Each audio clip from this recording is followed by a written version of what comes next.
Hello,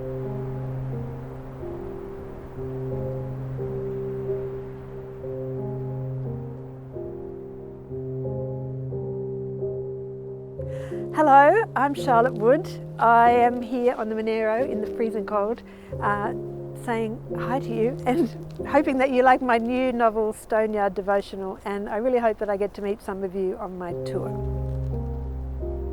The story is about a woman who abandons her life in the city, leaves her marriage and her job and just sort of disappears from her life, really, and finds herself holed up in this monastery run by a closed order of nuns out on the Monero Plains.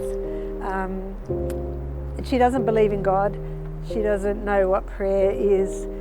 She doesn't really know why she's there, except that it feels like a sort of a home to her.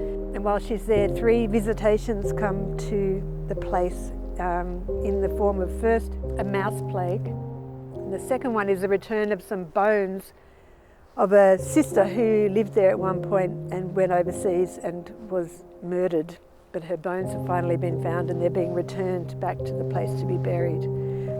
And the third visitation is from someone from the narrator's past who she knew when she was young, and she has very troubled memories about.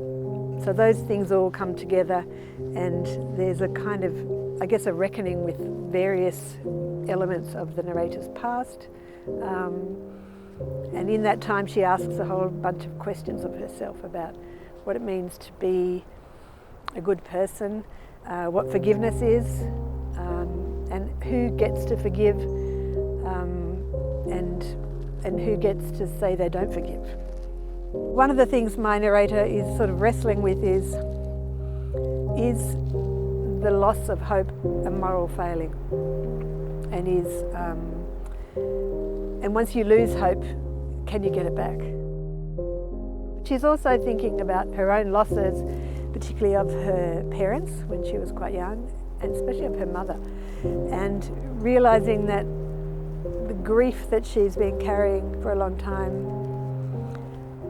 is not over, and she has always sort of thought, I should be over this by now. You know, I think a lot of us feel like that about a death after a long time has passed, that, well, it's time to not be grieving anymore. But I feel myself that as I get older, in a way, it changes texture, the nature of it changes, but it really doesn't go away. And so I guess that sense of unearthing and reburying old hurts is all the way through the book.